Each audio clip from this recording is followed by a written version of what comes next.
maar ik weet niet of ik tussen die bomen ga geraken. Je moet nog een stuk meer naar rechts, er is dan meer open. Kijk gasten, je staat wel in de weg dan. Nee, je staat in de weg, wie wil? Move the fuck out of my way. Hij moet eerst tussen die bomen geraken.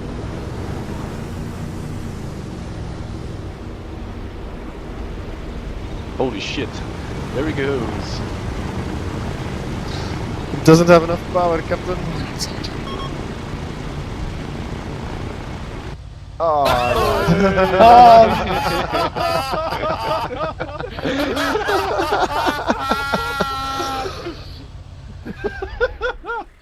Awesome.